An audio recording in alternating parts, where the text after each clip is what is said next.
Merci de nous rejoindre pour l'essentiel de l'actualité à La Réunion et dans la zone Océan Indien, toujours sur Télécréole et en simultané sur Créole FM. Tout d'abord, le procès de l'Araste, commencé hier, se poursuit aujourd'hui.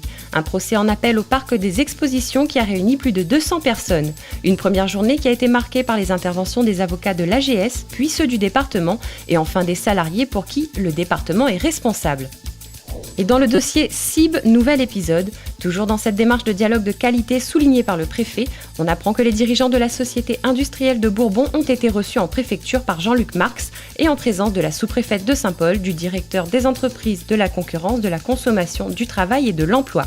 Une rencontre pour évoquer l'avenir de l'entreprise et des salariés. La société CIB, qui révèle avoir posé à l'étude les différentes hypothèses de reprise du site, a proposé un plan d'accompagnement composé de congés de reclassement d'1 an rémunérés à 80% du salaire, une aide à la formation, à la reprise d'un emploi, à la création d'entreprise et aussi la mise en place d'une cellule d'accompagnement. Ce plan sera étudié lors de la réunion du 21 février. Histoire. Une nouvelle page de l'histoire de France a été écrite selon la députée Erika Barej. Une large majorité a adopté hier mardi soir à l'Assemblée le texte reconnaissant la responsabilité morale de l'État dans l'affaire des enfants de la Creuse. Une vingtaine de ces enfants de la Creuse étaient présents pour accueillir cette nouvelle résolution que Victorin Lurel a saluée par un soutien sans réserve pour tourner la page de cette double faute et de cette double peine en rendant aux hommes et aux femmes toute leur dignité. Tourisme à présent. Les assises du tourisme se sont tenues et ont révélé plusieurs points noirs dans ce secteur d'activité à La Réunion. Des pistes à approfondir telles que l'ouverture à l'international et les visas dont les démarches administratives sont laborieuses. Le comité d'experts tourisme de La Réunion, représenté par Philippe Doquitonon, aussi représentant de l'Union des métiers et des industries de l'hôtellerie, exprime leur sentiment de ne pas entendre le même discours depuis 1985. Et Catherine Fréco, la présidente du syndicat national des agences de voyage, d'ajouter que la simplification administrative et la facilitation des visas seraient deux domaines dans lesquels on peut avancer. Les assises du tourisme terminées hier mardi 18 février, après 4 jours d'atelier, n'auraient donc, selon les acteurs de ces rencontres, rien donné pour le moment, même si plusieurs pistes sont à l'étude. Et économie, l'IEDOM a publié les derniers chiffres indicateurs du climat des affaires à La Réunion.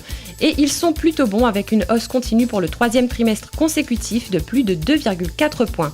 Ce qui ramène l'indicateur du climat des affaires, l'ICA, à 96,4 points. Ces chiffres étant le résultat d'une anticipation des entrepreneurs concernant l'orientation de leurs effectifs et de leurs délais de paiement. Éducation nationale, encore une visite ministérielle avec le passage dans l'île de la ministre déléguée à la réussite éducative hier mardi 18 février. En effet, Georges Paul-Angevin a rencontré messieurs les préfets et recteurs d'académie afin de revenir sur la réforme de la formation des enseignants, l'objectif étant de faire le bilan de ces actions. Et en parallèle, c'est aujourd'hui mercredi 19 février que les parents d'élèves de la possession ont été appelés à choisir entre mercredi et samedi pour la matinée supplémentaire voulue par le nouveau calendrier scolaire. Un calendrier qui, on le rappelle, sera appliqué sur tout le territoire à la rentrée d'août 2014. En bref, le recensement commencé il y a près de 2 semaines à La Réunion fait déjà état de 46 700 réunionnais. Sur les 80 000 questionnaires qui doivent être posés, 46 700 personnes y ont déjà répondu. Le recensement prendra fin le 1er mars pour les communes de moins de 10 000 habitants et sera prolongé au 8 mars dans les communes de plus de 10 000 habitants. 220 agents cartes tricolores avec photo d'identité en main sont sur le terrain pour aller à la rencontre des personnes. Une action menée par le seul organisme à pouvoir effectuer ce recensement, l'INSEE, qui est notamment tenu au secret professionnel, rappelons-le. On vous communique le site internet pour vous faire recenser, lerecensementetmoi.fr. Musique en bref. En ce début de semaine, beaucoup ont pu entendre sur les réseaux sociaux un remix de la chanson de Beyoncé et Jay-Z signé Kanye West. Ce qui nous attire tout particulièrement car l'intro n'est autre que le sample de Daniel Waro sur le titre Mandela. L'équipe de l'artiste réunionnais dit être en train de se renseigner pour savoir quelle démarche utiliser.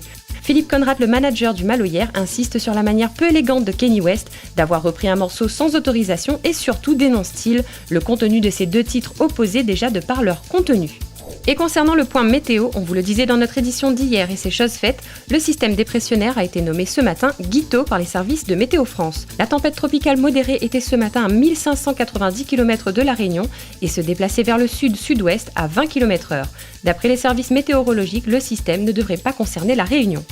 Dans la zone Océan Indien, la ministre déléguée à la réussite éducative, Madame Georges Paul-Angevin, s'est rendue en ce début de semaine à Mayotte afin de mesurer l'ampleur des défis à relever dans le secteur de l'éducation pour l'île au parfum qui compte déjà 85 444 élèves. Développer les réseaux d'éducation prioritaires qui bénéficient de plus de moyens serait la ligne de conduite proposée par Madame la ministre. Notons que Mayotte possède déjà 66 écoles maternelles, 124 écoles primaires, 18 collèges et 10 lycées dans le secteur public. Madagascar, un navire transportant une soixantaine de personnes s'est échoué à l'est de la Grande Île. Un mort et 3 personnes disparues, voilà pour l'heure le bilan de ce triste naufrage. Voilà pour les informations essentielles à La Réunion et dans la zone océan Indien.